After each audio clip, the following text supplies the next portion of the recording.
get started. Duncan, what a surprise. Big Give it up. surprise.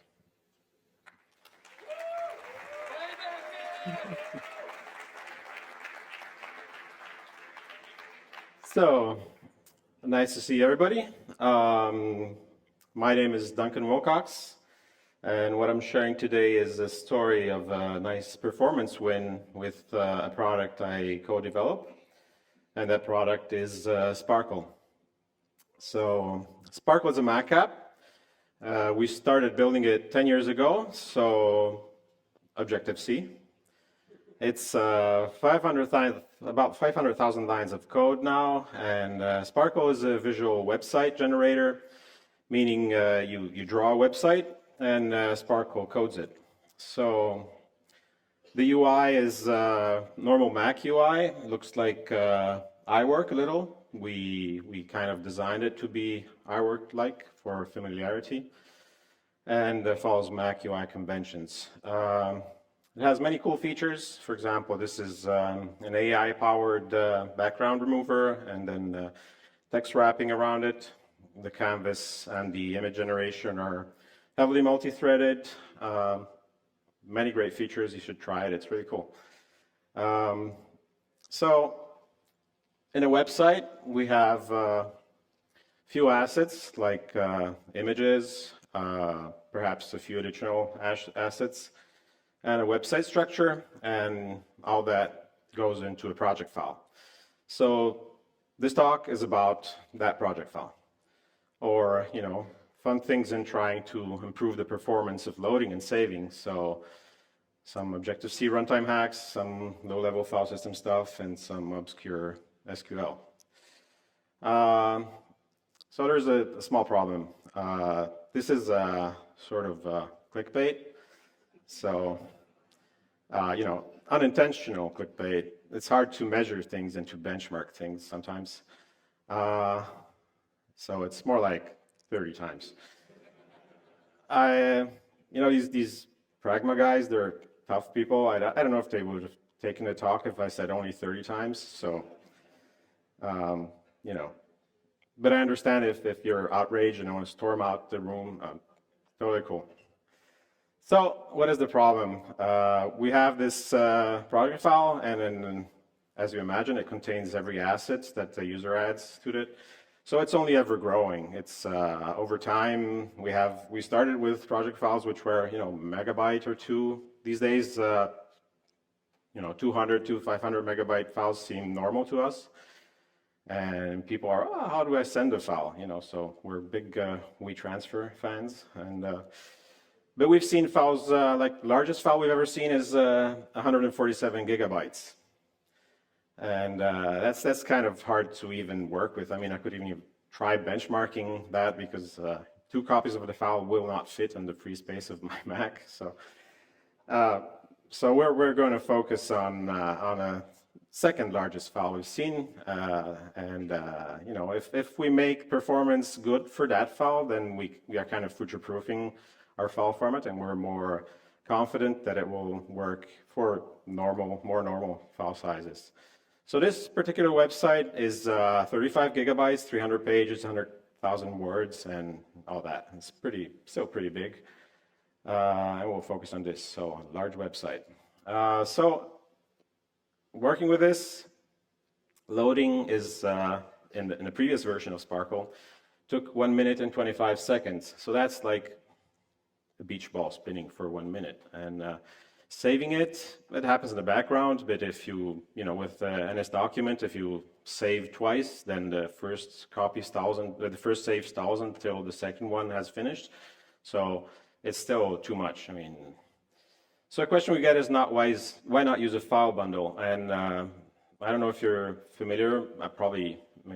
Apps are the most common file bundle user because apps aren't shared much via other means. So if you're right-clicking, you show package contents, you'll see the contents of the bundle. It's all separate files inside. But file bundles are hard to share. They have backup issues and especially cloud sync issues. Like suppose you have a cloud sync and two files inside the bundle don't sync at the same time, maybe sync next day, so you get a document with inconsistent contents. That's pretty terrible. And even Procreate Dreams, I don't know if you've seen the upcoming Procreate app. It's really awesome movie creation app, and they call out the fact that they are not going to use a bundle, but they have everything inside one file for iCloud synchronization and backup. And iWork used to use file bundles, but these days an iWork, like a Pages document, is actually a zip file with the contents of the bundle, which is actually handy to know if you want to extract things manually. Another question is why not use core data? And then, maybe 10 years ago would have been good to adopt, and we are kind of focusing on other aspects of the app. We never thought we would get these large files.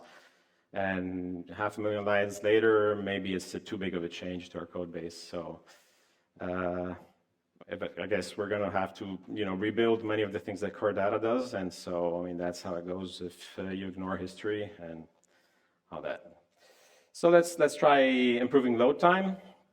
1 minute, 25 seconds. How do you think about improving load time? Once you have gone through all, profile says nothing. You only see disk I/O going on. You just see many calls which are all very tight. You've done the optimizations you can think of. How do you think about improving that? So one way is to try to understand what's actually happening, at a higher level, not the profile dump of each function call. So in our case, it's kind of like what happens when you load an interface file and an object graph is de-archived from the archive. In our case, it's more like a plist kind of architecture, plist kind of storage, and the website objects are extracted from the file. So, for example, website pages and page elements under that. And we just had a plain init with coder with an archive of objects from the file. So if we try to refine this, don't do unnecessary work, well, let's try to only load objects that are actually used, not everything. And so, plist only load that, but that's not possible with, standard Apple tools because this is an all or nothing deal. So what we ended up doing is rewriting archiving and de-archiving, which is just a lot of boring code that does the same thing for different types, encode with coder, decode with coder, and all that. So more detail, we want to lazy load objects and on demand when they're used, kind of like maybe what core data does. I don't know, I don't use core data.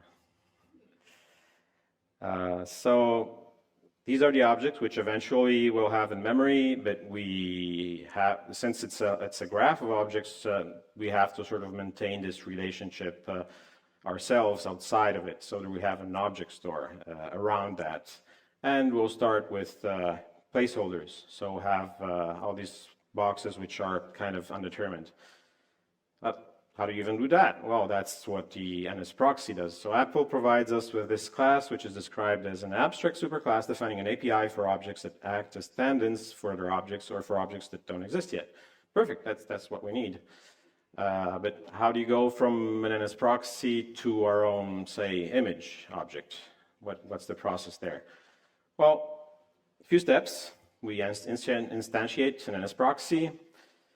We detect that it's used in some way. Then we transform that into an object, into the final object class. And then we de-archive from our file, from our storage, into the object. And so there's a few things to clarify here. Why do you need to transform the object? Why not create a new object?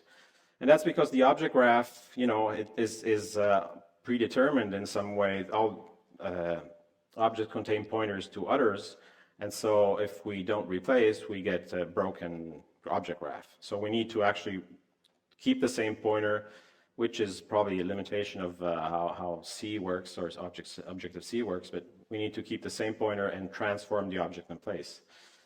So there's a further issue, which is when you want to transform one object into another, they have perhaps a different memory layout, so you need to allocate enough memory for what the object will become.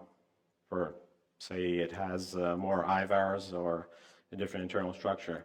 This is a kind of a low-level detail of how it works, and so we don't know, but they can have different size. So we change it slightly and measure object sizes and instantiate NS proxy with a custom size. So finally, coding this is not a lot of work, and essentially these are the same steps we've just talked about. So we measure the two sizes, and this is Objective-C runtime stuff.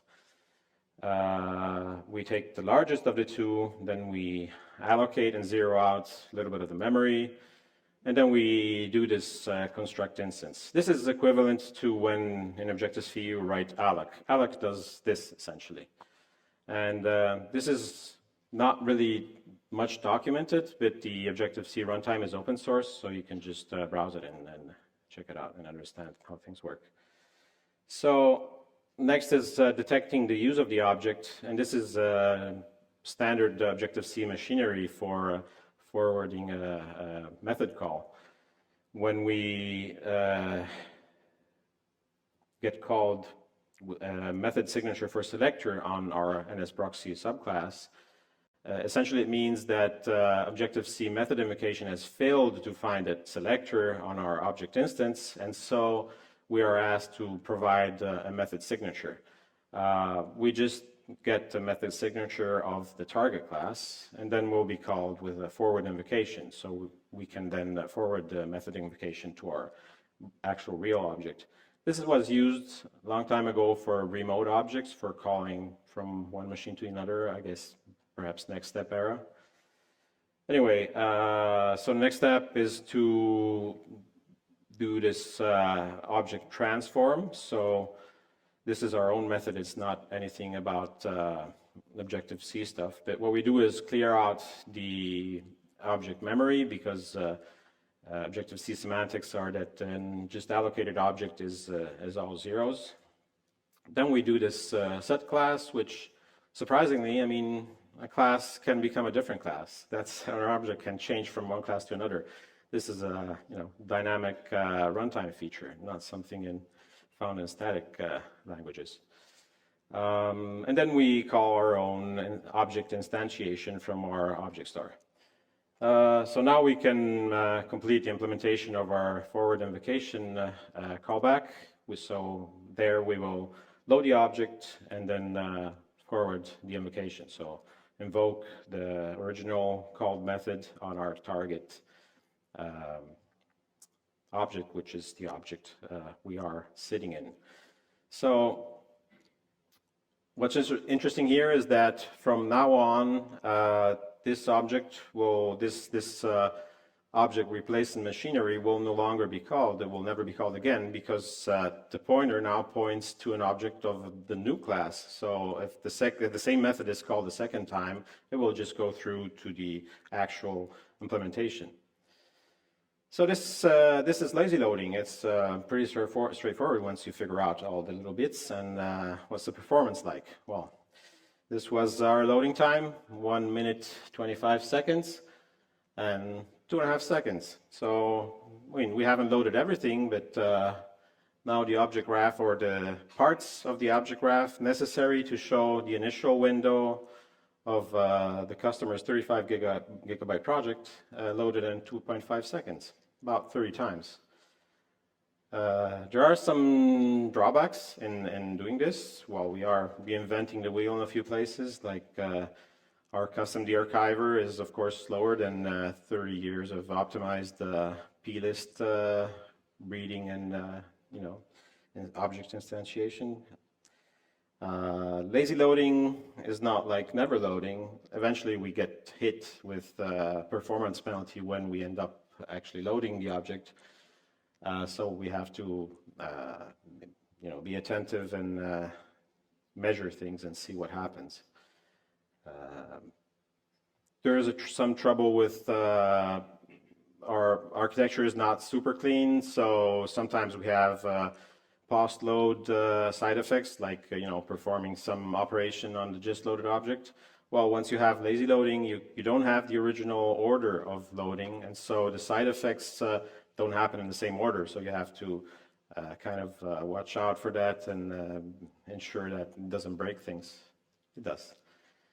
Not loading things is not necessarily great. I mean, yeah, using less memory, but you know, the user paid for the memory they have. They want your application in memory, so it's fast. And if you haven't loaded things, you're 2 orders of magnitude slower because you have to reach out to disk to load stuff. So it's better to load things, and so you have to load them eventually with this. Just one word about Objective-C. Lazy loading wouldn't be possible without the Objective-C dynamic runtime. If we were using Swift, we would find a different solution. It's not about, you know, Objective-C being good and Swift being bad. It's more about being pragmatic and working with what you have. It's about the mindset of how you look at what seems like an impossible problem and get a 30 times performance improvement. But there was never any routine release in Sparkle. So let's try to improve saving time. It was 4 minutes and 14 seconds. So again, don't do unnecessary work. Well, what's the unnecessary work? Again, we profile stuff and we're doing best we can. We're not wasting time anywhere. Is there even something like a lazy save? Can we skip archiving? Well, one thing that I noticed early on is that if you like raw copy, like in a terminal, you copy this large website, 35 gigabytes, it takes 1 minute and 17 seconds to copy versus 4 minutes and 14. This is clearly going through our application architecture, de-archiving, instantiating memory, then re-archiving and doing all kinds of probably seeks and stuff. That's inefficient, and plus we inefficiently copy assets probably less efficiently than a command line tool, which is super optimized. And there's an additional thing that if you duplicate the file in the Finder, it's instant.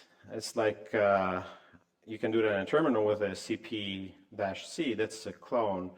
Clone is a new feature in macOS 10.12, and it's the copy on write feature.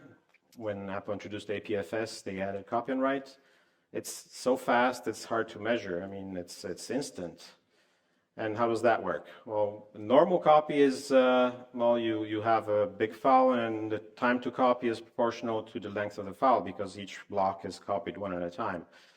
Copy and write is cheating. It's cheating. You just point the new file to the same blocks, and then at some point you have to write something, and file system takes care of splitting the blocks. It copies only that block and makes the changes to that one. It keeps track of everything. It works great. So copy and write is promising.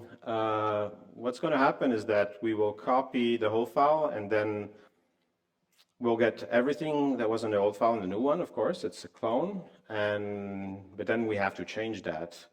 So having to change the target file means we need a file container, a file format, which is good for changing frequently. And plist is not that. Plist is write the whole thing, and then there's like a dictionary or identifying bits at the end. So changing it dynamically is not easy. So plist is a no-go.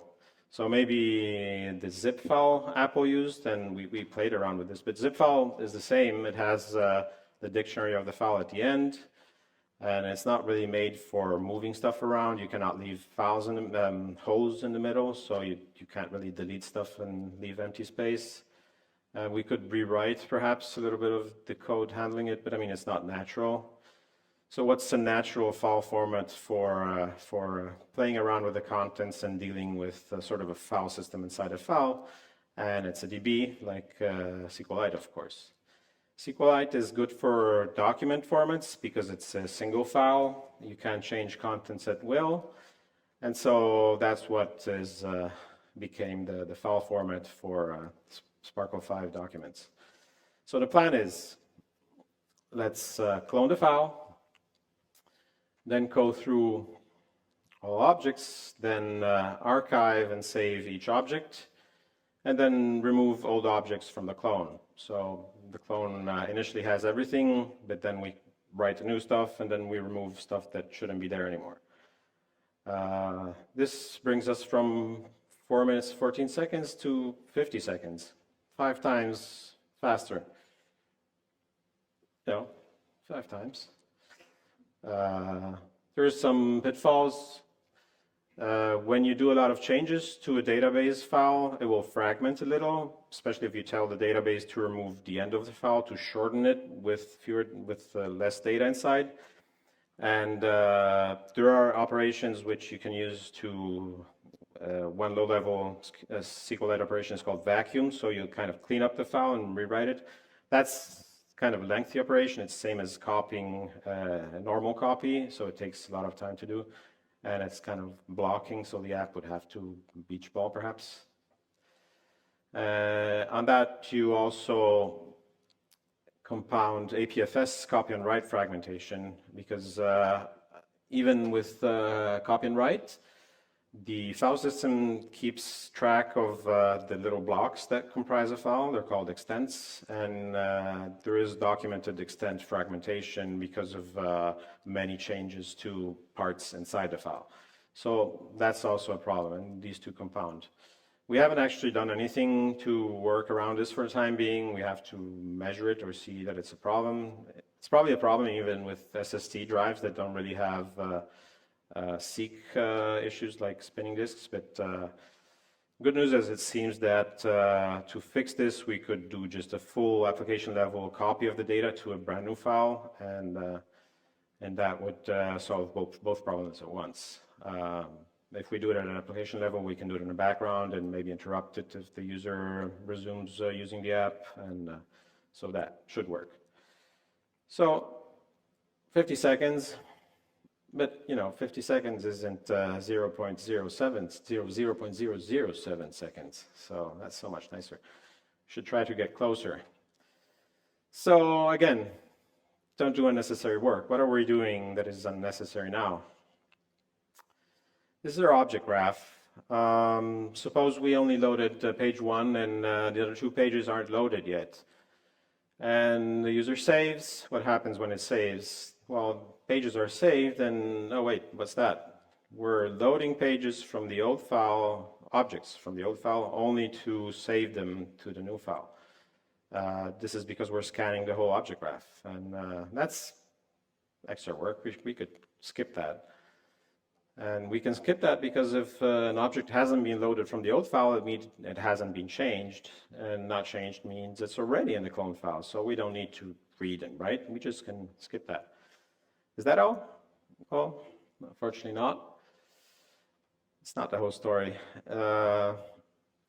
So if we have this situation where we have loaded page 2 and page 3, but not their children objects, and we delete page 2, now we have some proxy objects which are children of a deleted page, which should be deleted as well, but others which are also proxy objects that are children of a page that hasn't been deleted, so they should live, but there's no actual way to distinguish them.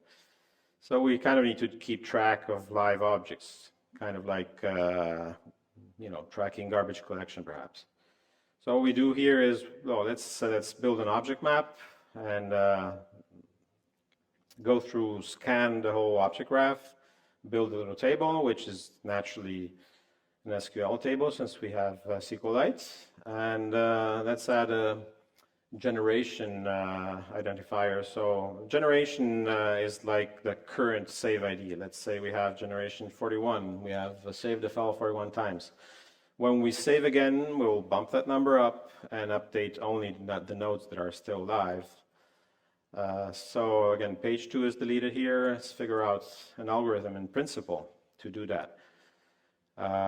So delete that and go through. The plan is to go through updating the table after deletion and scan only nodes that have a parent. So object 2, bump up the generation to 42, magic number. Object 3, also bump up that. Object 4, then object 9, and we're done. There's no other object which is live and has a parent. Now, these are okay. 5, 7, 6, 5, 6, 7, and 8 are updated correctly.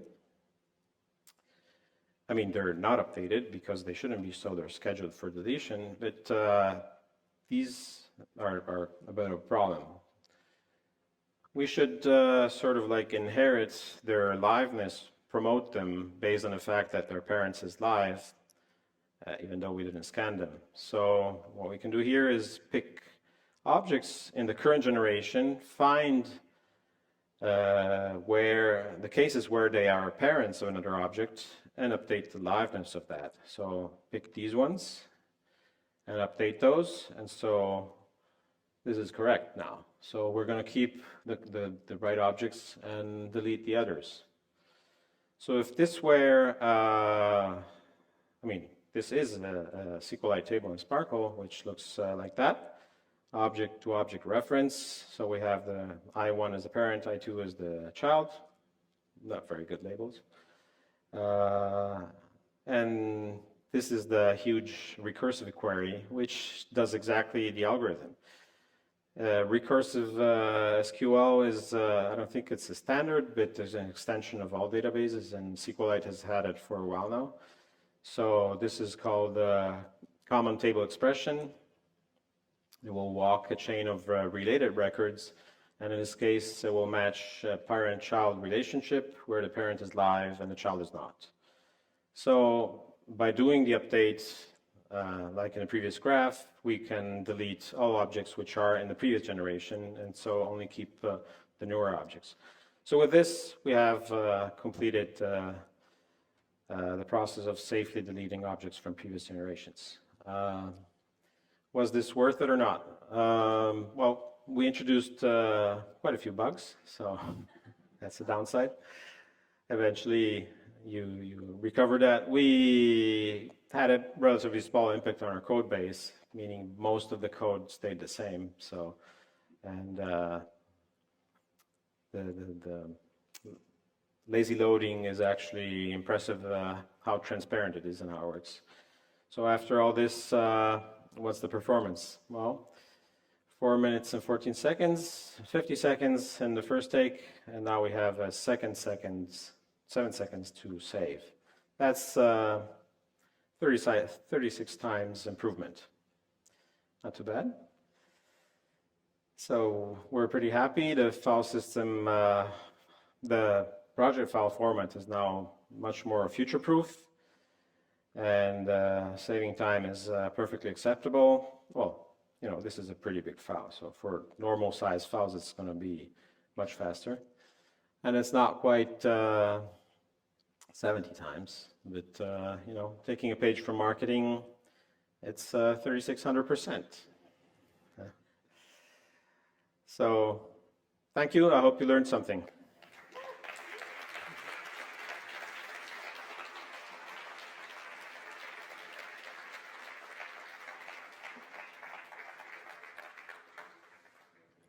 Yep.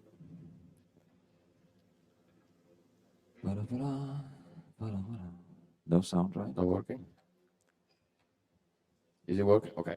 Questions? Hi, thanks for the interesting talk. I have one question about the loading. Okay. You mentioned that you have this lazy object, and Right. you compare the size. Of the lazy object to the actual object, Right. and you create in memory the size of the bigger one. Yeah. If the object itself is smaller than the lazy object, wouldn't it make sense to instantly just load the object? Okay, so that actually is not the size. I mean, the size, that's the size like in memory of the IVARs that comprise the object.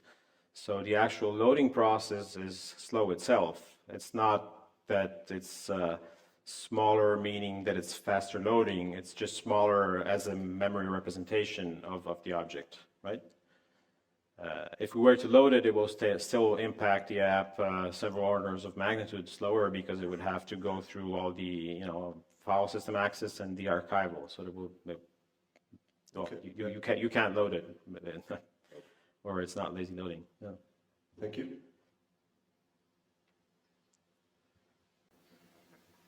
Hi. Thanks for the talk. It was great. I was just wondering, when you were thinking about optimizing, did you consider memory mapping?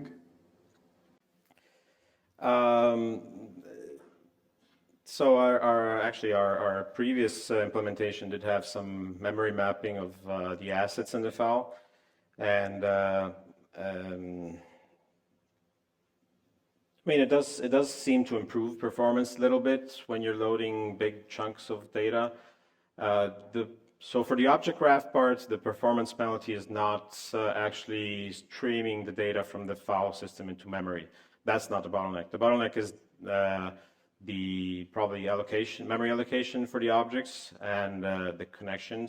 And then, of course, every time you load an object, you call its init method, and so that part there, right?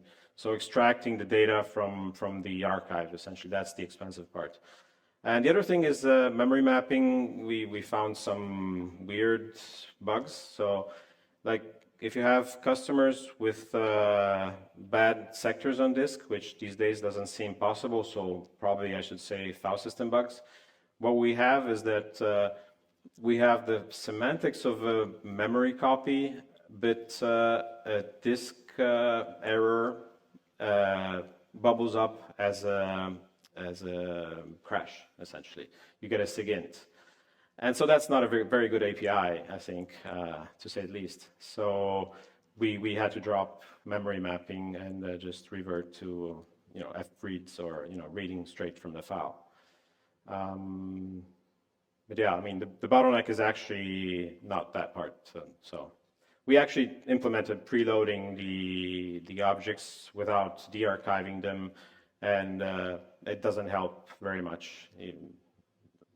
So it's a good idea, but it's not enough, fortunately. Thank you. Hi. Hi, great presentation. Thank you. Oh, how did you decide to go with SQLite, and what version, what engine, what settings did you use for it? Right. The details escape me exactly. We can talk about it. I can show you the code, but essentially, yeah,